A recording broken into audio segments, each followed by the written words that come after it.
예, 학생 여러분 안녕하십니까? 4월 27일 경영통계 수업을 시작하겠습니다.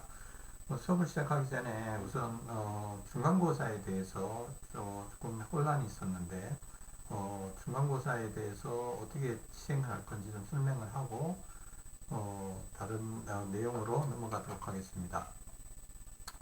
공지사항에 공지가 되어 있듯이 중간 시험은 어, 사, 그 5월 4일 날 원래 보려고 했는데 이걸 취소하고 대면 수업이 가능해질 때까지 연기를 하도록 하겠습니다.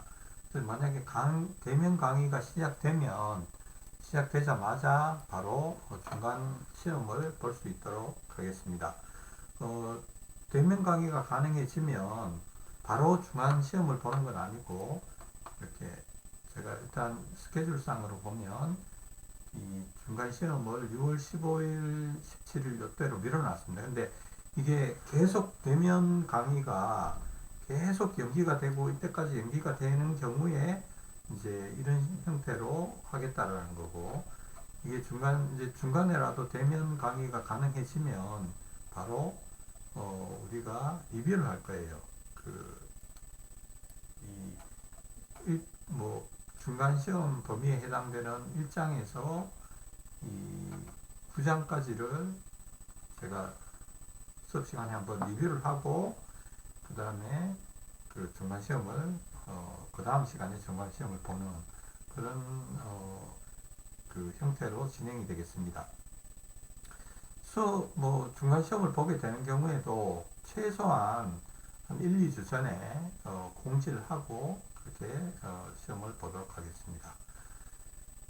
제가 생각했던 것보다 저는 요번 학기 이제 또 하나 말씀을 드릴게, 요번 학기 수업은 이제 상대평가가 아니고 절대평가로 진행이 됩니다. 절대평가로 수업이 진행이 되고, 이제 절대평가의 여기 기준이 여러분들한테 이렇게 제공이 되어 있습니다.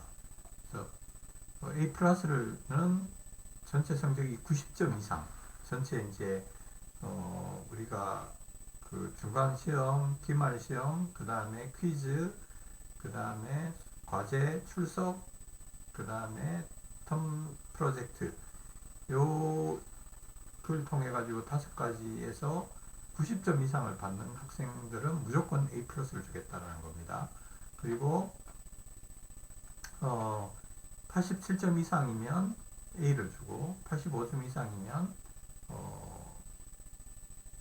또 A 마이너스 이런 식이고, 또는 상위 20% 이상이면 상위 20%는 무조건 내가 A를 주겠다는 거예요. 그리고 이 점수가 안 되더라도 주겠다. 그러니까 이번 학기에 제 과목에서 A 플러스를 받는 학생은 최소 20% 이상은 될 거라는 거죠. 그 다음에 최소 30% 이상에 들어가면 A는 받는다는 얘기고, 최소 35% 이상만 되면 A-는 받는다는 얘기예요. 제가 그 예년에 수업을 이렇게 해보면 이 성적대에 있는 학생들이 상당히 많습니다. 보통 A 플러스 정도 받는 학생들이 많아요. 저는 A 플러스를 좀 많이 주는 편입니다. 한 8명, 그럼 한 뭐 20% 가까이 되겠네요. 8명, 9명 정도 되고,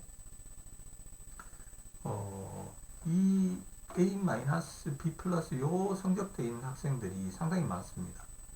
그래서 상당히 많은데, 사실 85점 이상에서 87점 이상 학생들이 굉장히 많은데, 어쨌든 제가 보기에 이 정도로 이렇게 하면 상당히 한 반 이상의 학생이 제 생각에 A를 받을 수 있지 않을까, 그렇게 지금 예상을 하고 있습니다. 그 다음에 퀴즈 같은 경우에 여러분들 제일 못 본 거 하나는, 지금 두 번째 퀴즈가 지금 무효가 됐죠. 두 번째 퀴즈가 무효가 됐고, 일정상에 이렇게 보면 퀴즈를 한 6번 정도 보게 돼 있는데, 그 중에서 이제 하나가 무효가 됐기 때문에 5개 중에서 제일 못 본 거, 그죠? 시험을 제일 못 본 거 하나는 빼고 여러분들이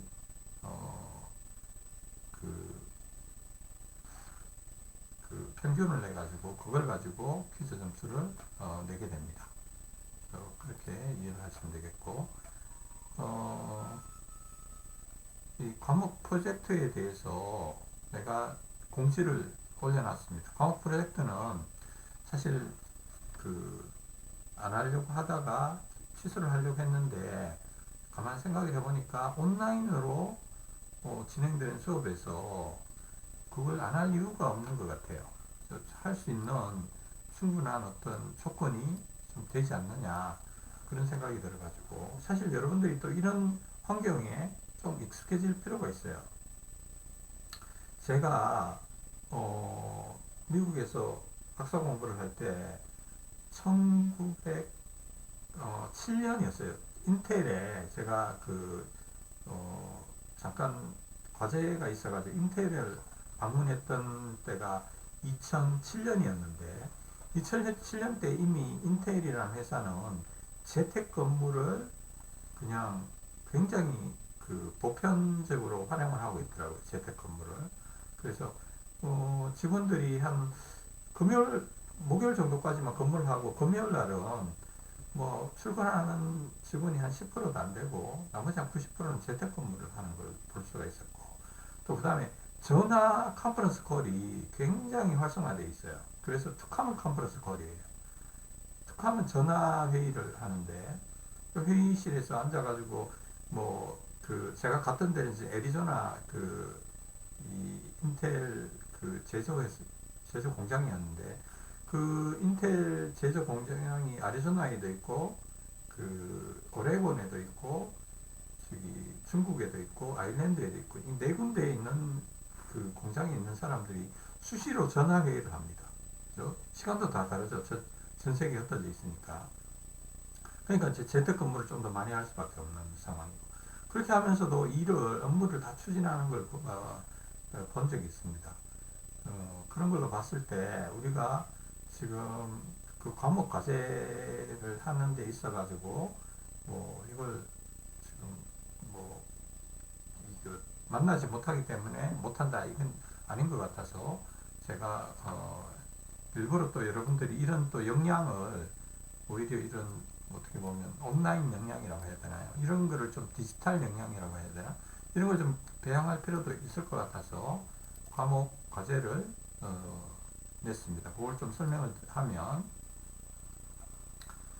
자, 이 과목 과제는 이 수행 목적은 이게 이제 여러분들 아시다시피 10% 과목 프로젝트는 전체 점수의 10%다. 내가 90% 이상을 이제 이걸 A 플러스를 주겠다라고, 90점 이상 A 플러스를 주겠다라고 하는데, 프로젝트를 하게 되면 여러분들이 점수를 따는데 조금 더 유리할 것 같아요. 그죠? 그래서 이걸 취소하는 것보다 하는 게 여러분들한테 좀 더 유리하다, 이렇게 판단을 했고, 프로젝트는 여러분들이 다 수행을 해야 됩니다. 그리고 프로젝트 수행 목적은 경영 통계 수업에서 배운 이론적 내용을 바탕으로 실제 문제에 적용하는 능력을 향상시키기 위한, 이론적으로만 이게 배우는 게 아니라 이런 걸 좀 실무적으로 좀 어떻게 사용하는지 한번 해보자 이거예요. 현업을 통해서 의사소통 및 협업의 중요성을 인식하고 이에 대한 기술을 배양하고자 한다. 여러분들 이번 학기에 비록 만난 적은 없지만 제가 조를 이미 다 이렇게 짜놨습니다. 그 조를 이제 서로 이메일이나 전화로 또는 SNS 그런 걸로 이제 협업을 해가지고 과제를 수행을 했으면 좋겠어요. 그 다음에 프로젝트 요령은 각 그룹별로 실제 상황, 실제 생활 또는 사업에 관련된 자료를 수집하고 이를 수업에서 배운 지식을 활용하여 분석을 합니다. 그러니까 통계 분석을 실시를 하면 되고, 통계적 분석에는 수업에서 배운 한 가지 이상의 기법을 활용해야 됩니다. 그러니까 예를 들어 우리가 다음 시간에 배우게 되는 통계적 추론, 아니면 분산 분석, 회귀 분석 이런 거 좋습니다. 그런 거 활용해야 되고, 그 다음에 앞에서 배웠던 기술 통계학 이런 거, 그러니까 제가 보기에 2개 이상 여러 가지 기법들을 활용하는 게 좋겠죠. 그런 거를 활용해서 프로젝트를 하면 되겠고, 통계적 분석의 목적은 뚜렷해야 됩니다. 대신에 분석 결과는 실생활에 유용하게 쓰일 수 있어야 돼요. 그러니까 그냥 이걸 뭐 이 수업을 위한 어떤 그 통계적 분석 이게 아니라 실제로 이 문제가 여러분들 그 통계 분석하는 과정은 좀 틀릴 수 있어요. 그거는 뭐 통계 전문가나 얘한테 물어보면 이제 틀린 점은 분명히 알 수 있는 거고, 어떤 문제를 분석할 거냐 그게 제일 중요합니다. 이 점수를 높은 점수를 받으려면 문제 자체가 굉장히 시사성이 있고 좀 누가 봐도 아 이거 굉장히 중요한 문제를 다뤘네. 그리고 설사 이게 그렇게 중요한 문제를 다루지 않더라도 여러분들이 거기에 대한 의미를 부여하는 거예요. 그죠? 아 이거 굉장히 중요해. 왜 중요해? 그죠? 뭐 사소한 그런 어떤 데이터 분석이지만 그걸 의미를 부여하면 그게 지구를 살리는 그런 어떤 그 통계적 분석이 될 수가 있는 거죠. 그런 여러분들이 하는 일에 대해서 좀 의미를 부여해라. 자량을 해라 이거죠. 그런 게 또 중요하다. 그 다음에 프로젝트 발표는 만약에 대면 수업이 진행이 되면 6월 8일, 10일 수업 시간 중에 하고 중간 시험이나 이런 일정에 따라 가지고 좀 변동이 가능하겠습니다. 그 다음에 슬라이드 첫 장에는 프로젝트 제목, 그 다음에 간단한 조원의 소개와 역할을 적을 것. 그러니까 각 조원들이 어떤 역할을 했는지 그걸 적을 것. 그 다음에 두 번째 장에는 발표 목차와 페이지 번호를 넣고, 그 다음에 세 번째 슬라이드부터 이렇게 하는데 약 15장 미만의 슬라이드를 준비하면 되고, 또 공평하게 발표를 해야 됩니다. 돌아가면서 공평하게 발표를 해야 되고, 각 그룹당 10분 정도의 발표 시간이 주어집니다. 그러니까 각 학생이 뭐 한 2분 50초 정도만 발표를 하면 돼요. 한 2분 정도만 발표를 하면 돼요. 그 다음에 발표 자료는 랜덤하게 선택된 조의 팀장이 온라인으로 제출. 발표는 이게 제가 랜덤하게 이미 그 뽑아가지고 그 조별로 이렇게 조 구성도 랜덤하게 했고 조장 선출도 랜덤하게 했습니다. 그래가지고 조금 이따 설명을 드릴 텐데 그 LMS에 올려놨어요. 자, 평가 기준은 이렇게 되어 있습니다. 발표 점수는 그룹별로 부여합니다. 그룹별로 다 같이 점수가 부여가 되고, 발표에 참여하지 않는 경우 이 아래 항목 중에서 2번에서 4번까지가 0점 처리가 됩니다. 발표 기간 동안 예외 없이 출석을 확인한다. 혹시 이때 뭐 여러분들이 긴급한 상황이 발생하면 얘한테 반드시 미리 연락을 해야 됩니다. 평가 기준은 이렇습니다. 발표 자료 준비 및 발표 태도 30점, 발표 문제의 중요성 및 분석의 유의성, 얼마만큼 시사성이 있고 이 다루는 문제 자체가 굉장히 중요하냐, 그게 그 30점. 그 다음에 통계 분석에 대한 시사점 및 한계, 이거 해봤더니 이런 좀 시간이 부족해가지고 이런 건 더 할 수 있었는데 못했다라든지, 이거 하면서 이런 소감이 있었다, 그런 것들을 하는 게 20점. 팀워크가 20점. 팀워크는 팀 간의 뭐 어떤 구성 그 협력이 얼마나 잘 되느냐, 질의응답 같은 걸 얼마나 잘 대답을 하느냐, 이런 걸 가지고 평가를 하도록 하겠습니다. 자, 그래서 프로젝트 수행에 대해서 내가 설명을 했고, 이 내용은 LMS에 이렇게 올라가 있습니다.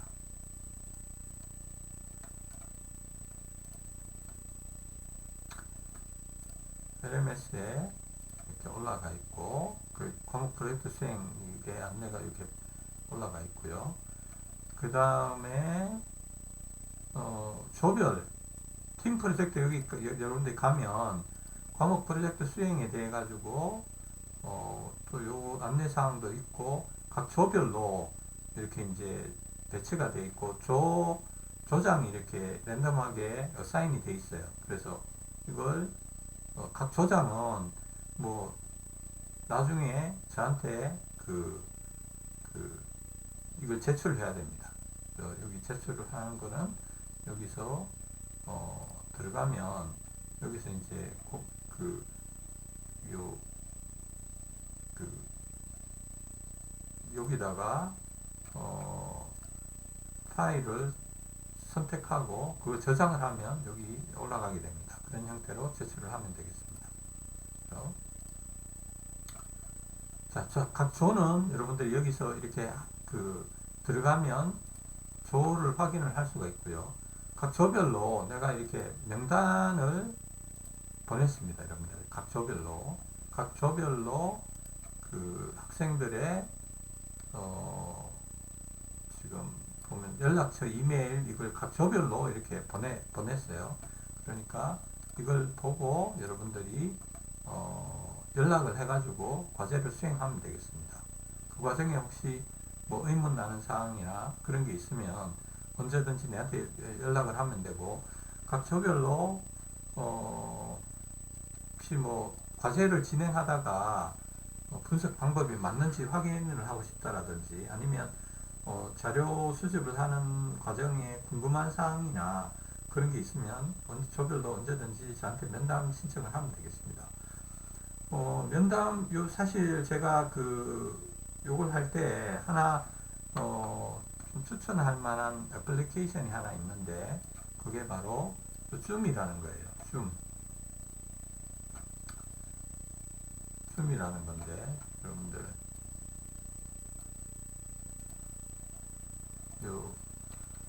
줌, 검색창에서 줌이라는 걸 쓰면, 줌이라는 앱이 있습니다. 앱도 있고, 그냥 인터넷에서 사용할 수 있는 이런 것도 있고, 이게 지금 요번에 코로나 때문에 뜬 회사죠. 전 세계적으로 뜬 회사인데, 요걸 이용하면 회의를 할 수가 있어요. 회의 시간이 한 70분 정도밖에 안 되긴 하지만, 저는 지금 대학원생들하고 연구 미팅을 할 때 요걸 많이 쓰고 있거든요. 그러니까 미국에 있는 교수들하고 지금 컨퍼런스 콜 할 때도 요거 쓰고 있고요. 그래서 여러분들이 요거 좀 이용해가지고 조별로 미팅도 하고 조별 협력도 해가지고 과제를 원활하게 수행을 했으면 좋겠습니다. 자, 그래서 그게 이제 오늘 수업에서 수업 시작하기 전에 내가 이제 얘기했던 내용이고요. 이 과목 스케줄 같은 경우에는 좀 바뀔 수가 있습니다. 바뀔 수가 있으니까 그거는 여러분들이 나중에 또 바뀌게 되면 또 공지를 하도록 하겠습니다. 이제 대면 강의를 언제부터 할 수 있느냐, 그 상황에 따라서 사실 이 스케줄이 조금 바뀔 수가 있어요. 이게 실제로 이제 5월 이제 요번 1학기 전체를 그냥 온라인 수업을 진행한다 이렇게 이제 발표는 됐습니다만, 사실 경영통계 같은 경우에 제가 보기에 이 온라인 강의가 더 괜찮은 것 같아요. 괜찮은 것 같아서 다만 내년부터 이거 온라인 수업을 한번 해볼까 내가 이제 그런 생각도 하고 있는데, 근데 이제 여기 온라인 수업을 하게 되면 이제 이 중간 시험하고 기말 시험, 뭐 발표 이런 게 좀 불가능하기 때문에 그런 것들은 되도록이면 또 오프라인 수업을 하는 그런 방식으로 그러니까 온 오프라인을 섞어서 이렇게 할 수 있는 그런 방향으로 수업을 진행을 하도록 하겠습니다. 자, 내용을 그만큼 하고 이제 계속해서 지난 시간에 이어가지고 T 분포와 자유도에 대해서 공부를 하도록 하겠습니다. 자, 여러분들이 이제 이 T 분포는 지난 시간에 얘기를 했듯이 이 정규 분포하고 비슷하지만 정규 분포보다는 좀 더 분산이 크다. 퍼짐의 정도가 좀 더 큰 게 T 분포다 이렇게 얘기를 했고, 이제 이 T 분포의 자유도는 n-1이라고 얘기를 했죠. 그래서 이 T 분포의 자유도가 1인 경우가 지금 여기는 지금 안 나오는 것 같아요. 점선으로 되어 있는데 이게 바깥으로 이렇게 되어 있어야지 정상인데 이게 왜 안 나오는지 모르겠는데, 그리고 실선, 여기 이제 T가 5일 때 정도가 되고 t가 100일 때가 점선, 그리고 요거는 표준 정규 분포 이렇게 되죠. 그래서 t 분포라는 게 표준 정규 분포하고 조금 모양은 비슷하지만 그 조금 자유도에 따라서 표준 정규 분포하고 한 이 정도의 차이가 난다, 이렇게 보시면 되겠습니다. 사실 이 표준 정규 분포의 중심에서 이렇게 보면 t 값이나 g 값이 거의 비슷해요. 비슷한데 이 벗어나면 벗어날수록 t 값의 차이가 커지게 됩니다. 여기서부터 보면 훨씬 더 커지게 돼요. 그런 특징을 가지고 있다.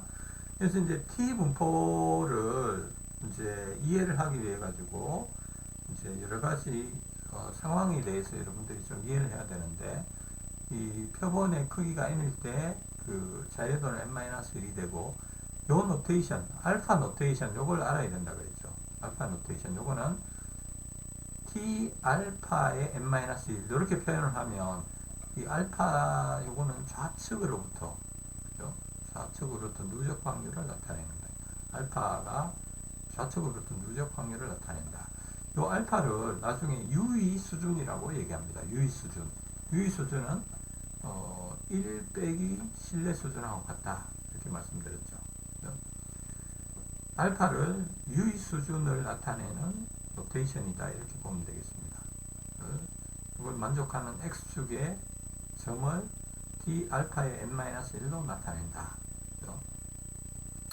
t의 1-알파의 n-1, 요게 의미하는 바는 뭐하고 같으냐? 마이너스 t의 알파의 n-1이라고 같다. 그렇게 얘기를 하시면 되고, 그 다음에 여기 이제 요걸 한번 보겠습니다. t의 0.05의 8 이렇게 되어 있으면 요 자유도가 8이라는 얘기죠. 그럼 데이터 수는 9, 그죠? 데이터 수는 9고, 좌측으로부터 누적 확률이 0.05가 되는 t 값이라는 얘기죠. 그게 1.86이다. 1.86이다. 그 다음에 t의 0.95의 10이다. 그럼 요거는 좌측으로부터 누적 확률이 0.95니까 이게 쭉 해가 누적 확률이 이 중심을 기준으로 이게 중심이다. 이 중심을 기준으로 만약에 누적 확률이 0.5보다 더, 만약에 이게 0.5보다 이게 더 크면 t값은 음수가 나올 수밖에 없죠. 그죠? 알파가 t보다 0.5보다 더 작게 되면 양수 값을 갖게 됩니다. 그렇게 이해를 하시면 되겠어요.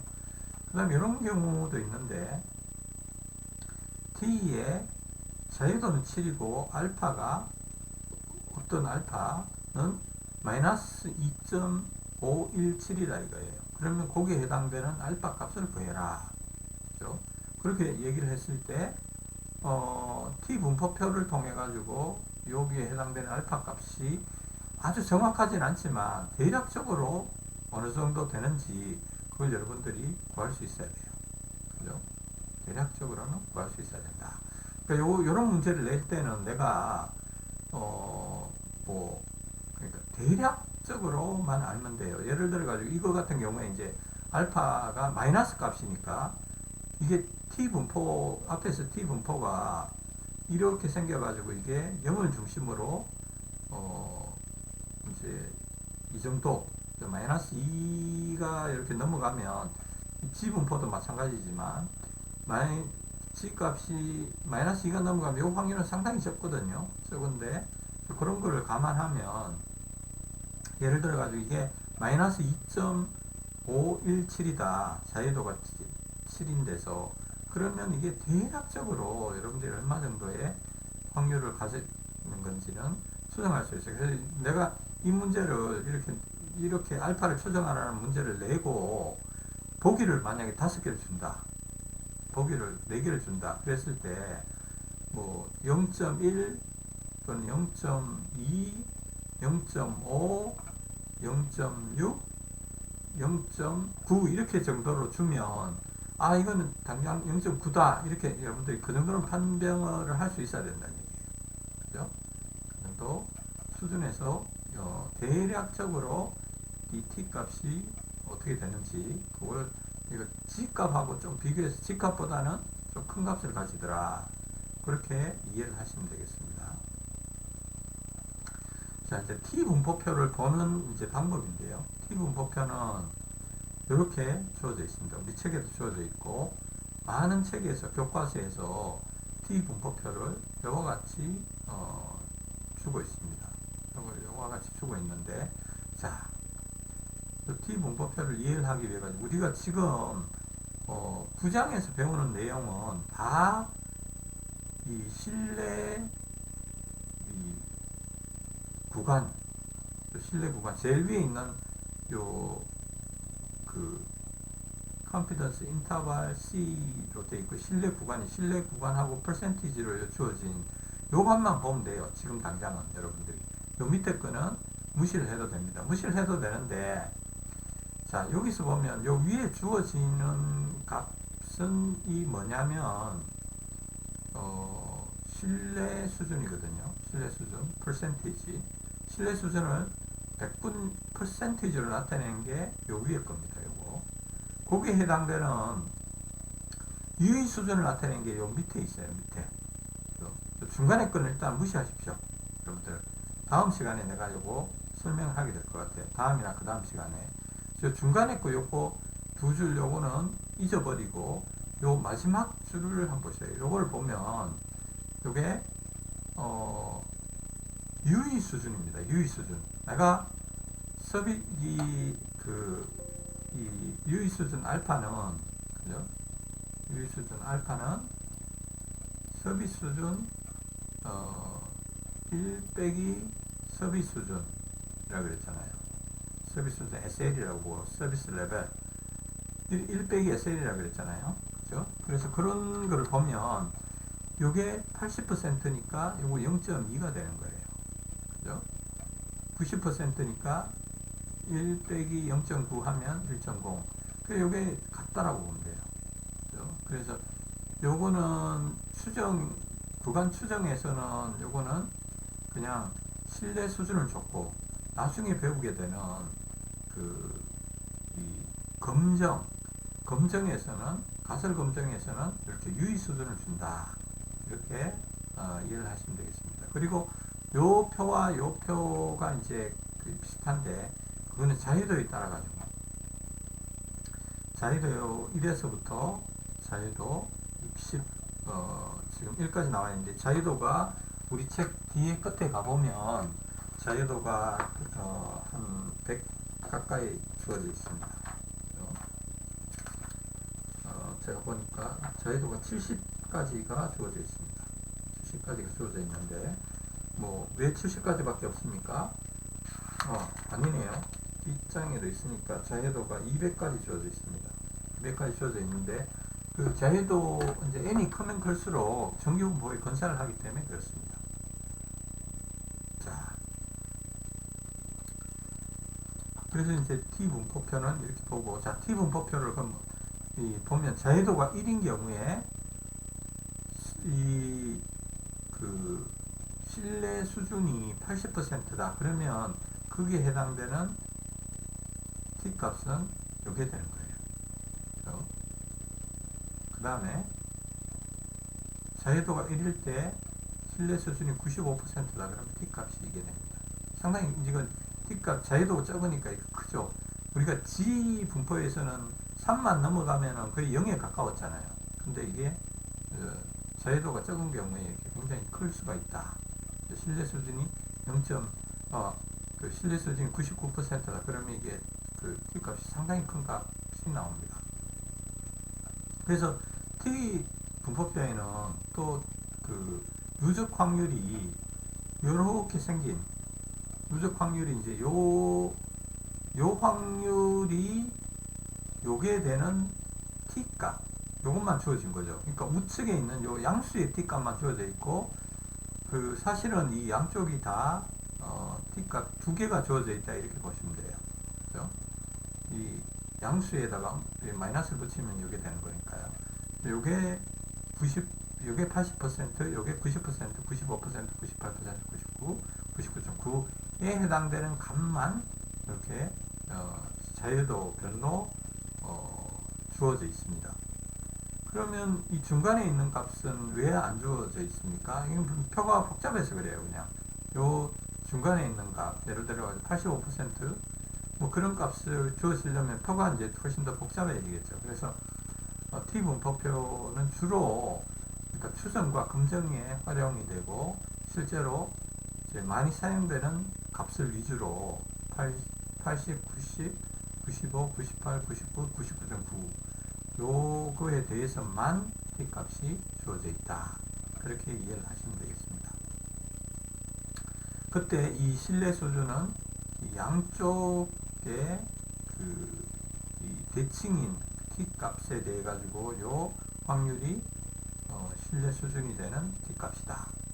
그래서 뭐 다시 자유도가 10인 경우에는 요게 80이 만들어되는 t값이 1.372 그 정도가 되고 90인 경우에 1.812 그 다음에 95%가 되게 하는 거는 2.228 정도 됩니다. 그죠? 자유도가 커지면 커질수록 이 t값이 점점 작아져요. 그래서 궁극적으로 이게 우리가 얼마였죠? 95%가 되는 G값은 얼마였어요? 기억나세요, 여러분들? 95%가 되는 G값. 우리 여기 할 때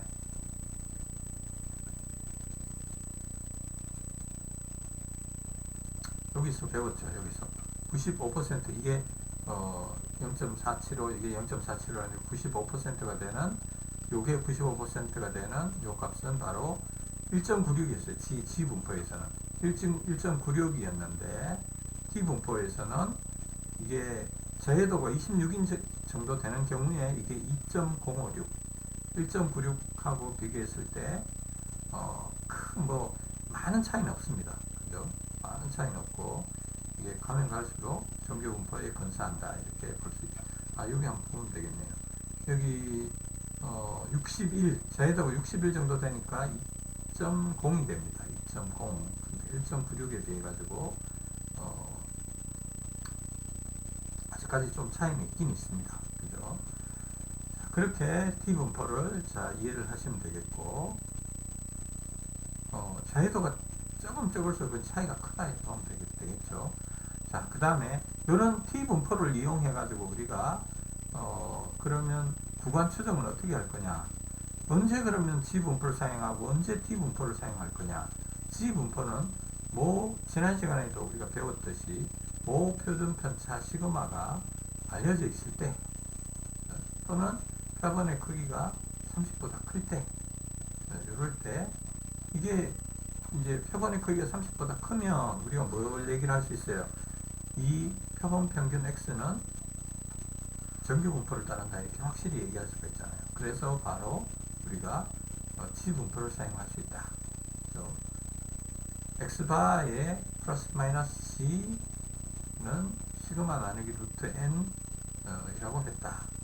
요걸 뭐라 그랬죠? 우리가 요걸 요 부분을 오차의 한계 이렇게 얘기를 하면 되겠습니다. 오차의 한계. 요것도 마찬가지 요게 오차의 한계가 됩니다. 자, 그 다음에 그런데 표본의 크기가 30보다 큰데 시그마를 몰라요. 그런 경우는 어떻게 하면 되죠? 시그마를 모르는 경우에 시그마 대신 S를 쓰면 됩니다. G 분포를 쓰는데 시그마 대신 S를 써야 돼요.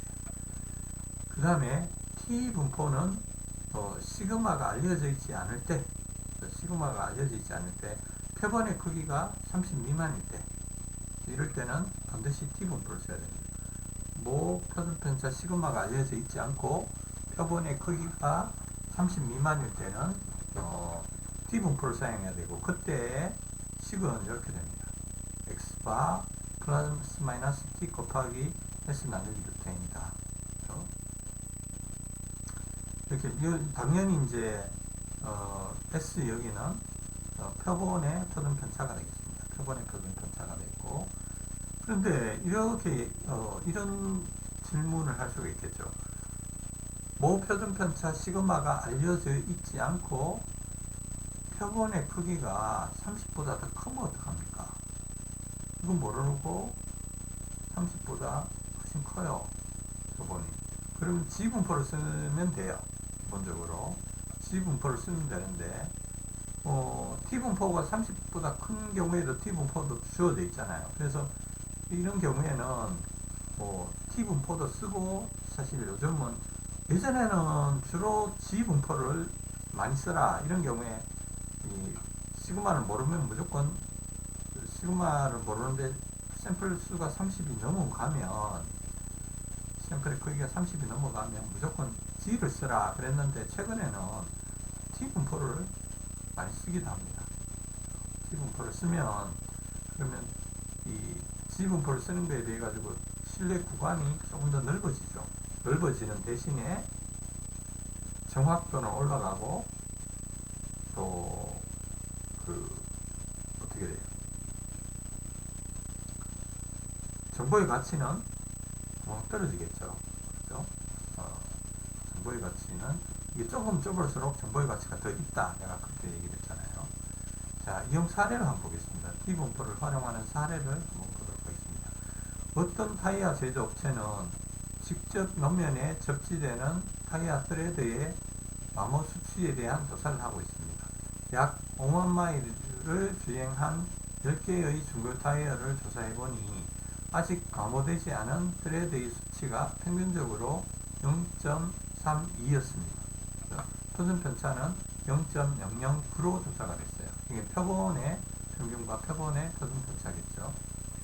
모평균에 대한 95% 신뢰 구간을 구하라.